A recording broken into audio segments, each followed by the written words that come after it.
Imagine trying to solve a Rubik's Cube while sprinting on a treadmill. Oh, wow, yeah.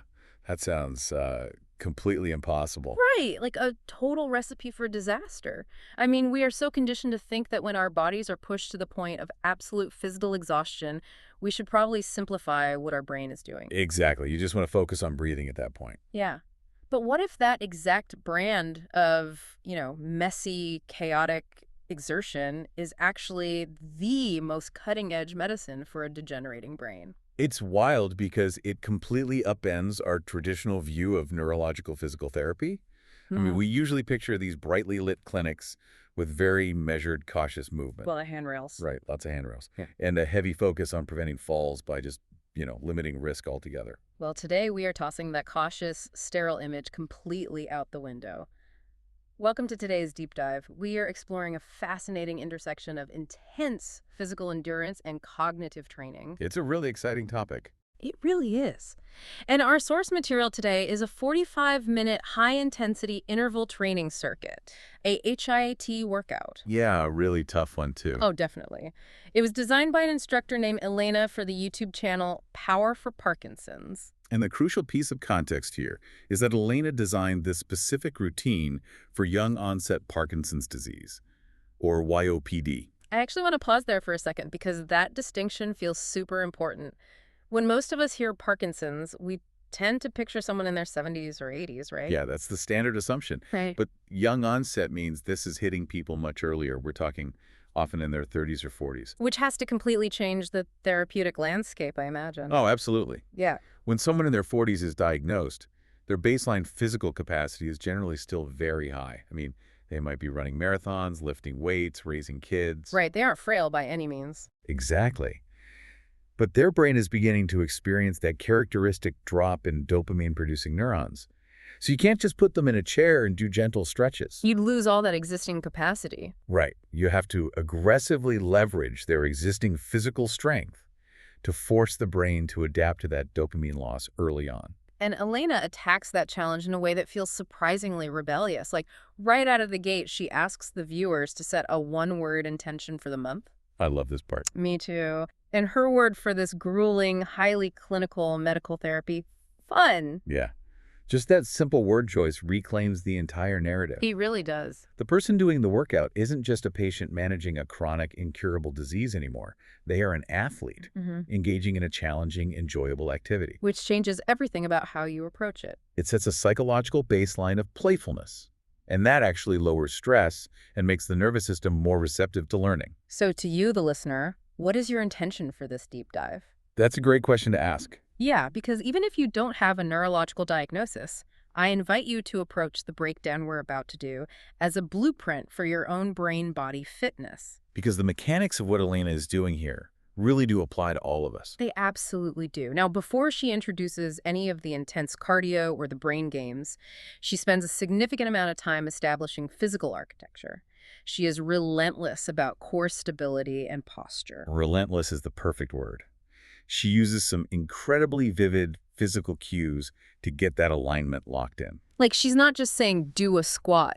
Right, the focus isn't just on doing the movement. It's on the micro adjustments happening before the movement even starts. One of the cues that really stood out to me was imagining the core as a corset.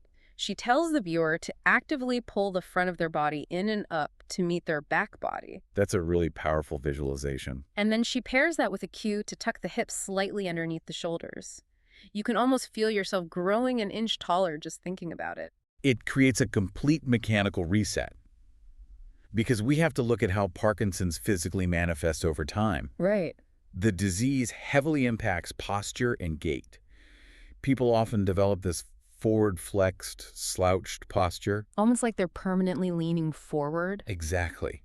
Because the extensor muscles in the back weaken and the flexor muscles in the front become rigid. This shifts the person's center of gravity forward, which makes them highly prone to falls. Oh, that makes perfect sense. So by isolating the core and specifically engaging the lat muscles, the latissimus dorsi, she's preemptively fighting that forward slump. You hit the nail on the head. It reminds me of trying to renovate a skyscraper. You can't start upgrading the electrical system, the nerves and the brain, if the concrete foundation is actively crumbling beneath it. That's a fantastic analogy. Yeah. And she builds that concrete foundation through highly specific lower body cues as well. Take the sumo squat in her routine, for example. Oh, yeah, where you start in a star pose, your arms are fully extended, you're taking up maximum space. But when you drop into that really wide squat, she tells you to press hard into your pinky toes, which I thought was just such a bizarrely specific cue. It sounds weird, but the physiological logic behind that pinky toe cue is brilliant. Really? How so? Well, when you drop into a wide stance, gravity and weak glutes naturally want to pull your knees inward. Oh, right, like a collapsing motion. Exactly. It's called knee valgus. Yeah. But by pressing into the lateral edge of the foot, the pinky toe side, you instantly fire up the lateral kinetic chain. You force the glutes to wake up. Specifically the gluteus medius, yeah. It engages, which drives the knees outward and stabilizes the pelvis. So it's not just about doing a squat to get stronger legs. It's about retraining the body to find balance from the ground up. Recognizing that compromised balance is one of the most dangerous symptoms of the disease. Because if your alignment is off, your compromised nervous system is burning massive amounts of energy just trying to keep you upright. It's exhausting just standing there. Exactly. So by locking in the corset and the lateral foot pressure, you free up neurological bandwidth. Which you are going to desperately need. Because once that foundation is set, she unleashes the cardio. And she really doesn't hold back. Not at all. She has them doing football runs, sitting incredibly low in a squat and firing their feet against the floor as rapidly as possible. Just burning out the legs. Then it's lateral ice skaters, taking these huge, speedy steps across the midline, and ski squats where you swing your arms back and thrust forward, squeezing the glutes. The clear goal here is aggressive speed and genuine breathlessness. Because she is directly attacking a clinical symptom known as bradykinesia. Which I've always understood as that characteristic slowness of movement, almost like the brain's signals are trying to wade through wet cement. That's a very accurate way to visualize it. Like the person wants to move at a normal pace, but their body just sort of lags behind. Clinically, Brady means slow, and kinesia means movement. The basal ganglia, which is the part of the brain responsible for automatic fluid movement. The autopilot. Right. You get starved of dopamine. As a result, it basically turns down the volume knob on motor signals. Everyday movements take longer, the stride shortens, and everything requires immense conscious effort. So Elena's strategy of pushing viewers to move faster than they feel comfortable doing is really fascinating. We usually think that if the body's moving slowly, we should just respect that pace and take it easy. Coddle it, yeah. But she uses forced exertion. How does doing a frantic high-speed ice skater actually combat that lowered volume knob in the brain? Forced exertion essentially flips the script on the disease. By demanding quick, rhythmic, high-intensity movements, you are overriding the basal ganglia. You're bypassing it. Yes, you're actively targeting fast-twitch muscle fibers. The exertion requires a tremendous amount of energy, and it literally forces the brain's motor cortex to upregulate its signaling. Wow. You are proving to the nervous system that the physical hardware actually still works. It's kind of like setting a metronome just a few beats faster than a musician wants to play. Their hands are forced to keep up with the external beat, and by doing so, they realize they can actually move at that speed despite their initial hesitation. That's it exactly. Parkinson's creates this false ceiling on what a person believes their body can do. The fast metronome, or in this case the upbeat music and rapid cues Elena uses, shatters that false ceiling. It forces them through it. And the physiological payoff of a HIIT workout in this context is that it can temporarily restore more normal movement patterns for hours after the workout is over. Just from that one session. Yeah, because you've essentially flooded the system with enhanced neural drive. It's incredibly empowering to realize you can actively fight back against that slowness. But having established this intense speed and physical exhaustion, Elena introduces a wild card that feels almost cruel. Oh, I know where you're going with this. She layers intense cognitive overload right on top of the physical exhaustion. The dual tasking. Yeah. She calls it an intermission, which is laughable because it's the furthest thing from a break. It really is. She pairs 20-second bursts of those rapid-fire football runs with a psychological brain game based on the Stroop effect. A classic psychological test. Right. For anyone who hasn't been subjected to this, the Stroop effect involves looking at a word on a screen. The word spells out a color, like R-E-D, but the text itself is colored purple. It's so frustrating. Your job is to shout out the color of the font, ignoring the word you're reading. So you look at the word red and you have to shout purple. And it is remarkably difficult to suppress the urge to read the word. Even when you're sitting perfectly still in a quiet room, it requires a high level of executive function and cognitive control. And she has them doing this while they are practically hyperventilating from running in place. It's brilliant but brutal. If that wasn't enough, she throws in these agonizing asymmetrical hand coordination drills. You have to hold up a peace sign on your left hand and a rock and roll sign on your right hand. And switch them. Yes, rapidly switch them over and over. My brain wants to tie itself in knots just thinking about it. I mean, try doing it right now as you're listening.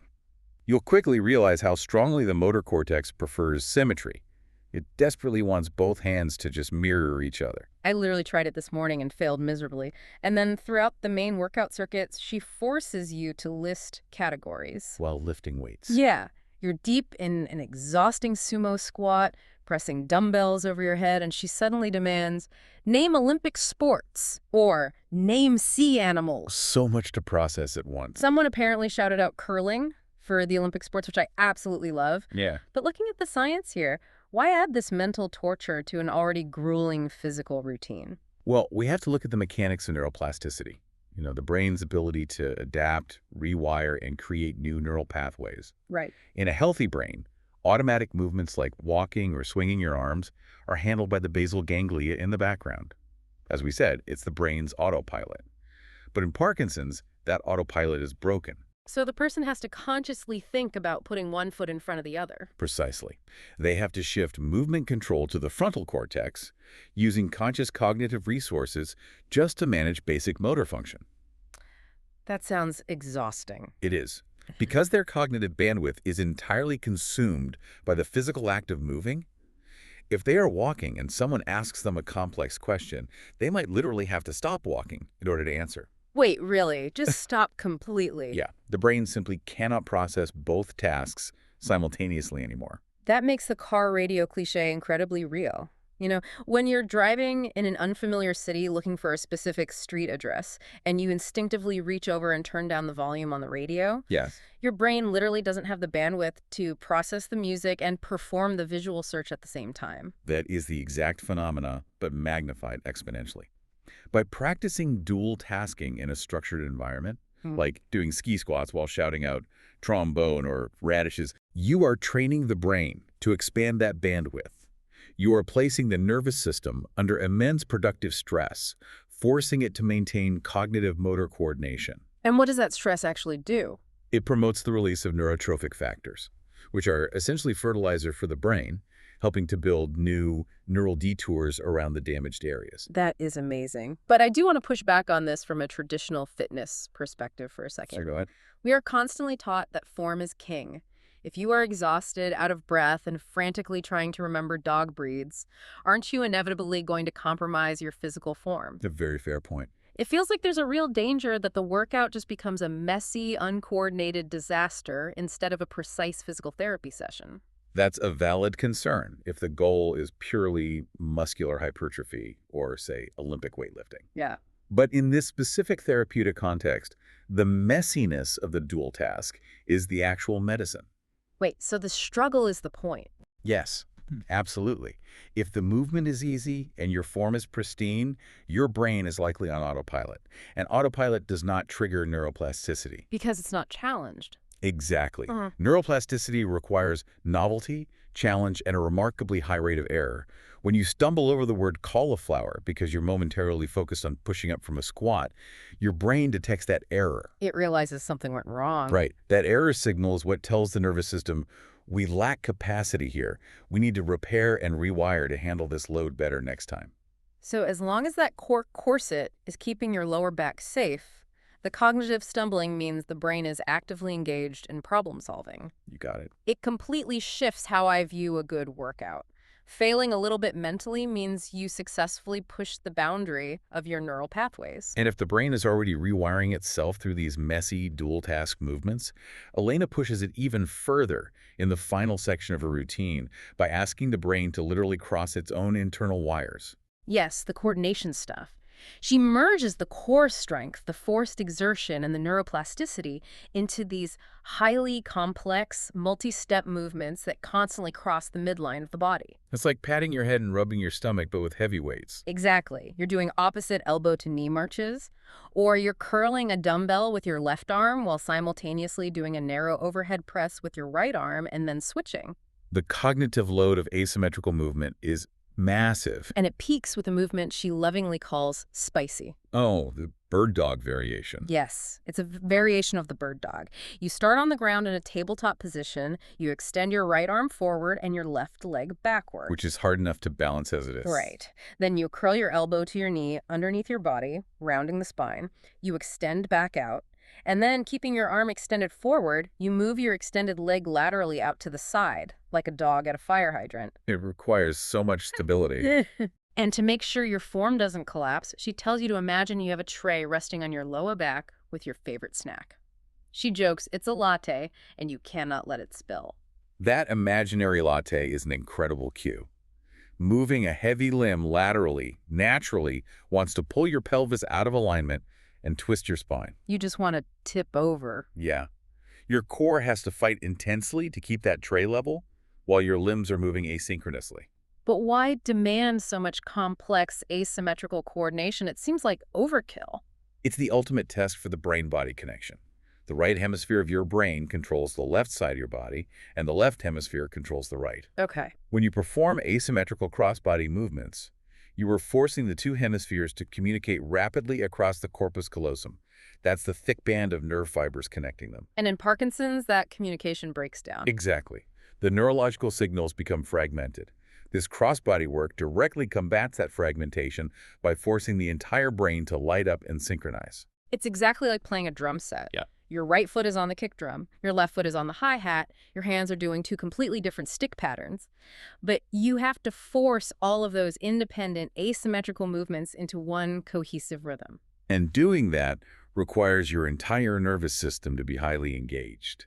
The defiance in this approach is really what makes it so remarkable. It really is defiant. You look at a neurodegenerative disease, and the societal instinct is to simplify, to protect, to demand less of the person. To wrap them in bubble wrap. Exactly. But this routine demands more. It demands speed. It demands mental agility. It demands you balance an imaginary latte on your back while listing out winter sports. It proved that the human nervous system retains an astonishing capacity for adaptation if it is given the right stimulus. Which really brings us to the broader implications for everyone. We tend to view cognitive decline and physical slowing as an inevitable, unavoidable part of aging. Just something that happens to all of us. Right. As we get older, we naturally stop challenging our brains and bodies to work simultaneously. We completely separate them. We do a crossword puzzle while sitting perfectly still in a comfortable chair, and then later we go jog on a treadmill while staring blankly at a television screen. We zone out. Yeah, we rarely force our brain and our body to solve complex problems together at high speeds anymore. And by separating those functions, we allow the neural bridges between our cognitive and motor centers to weaken through disuse. Because we just aren't using them. Exactly. The principles of forced exertion and dual tasking aren't just therapies for Parkinson's. They are. It does. It leaves you with this question: what other inevitable declines in our own lives could we rewrite if we just applied the right combination of playful intention and forced exertion?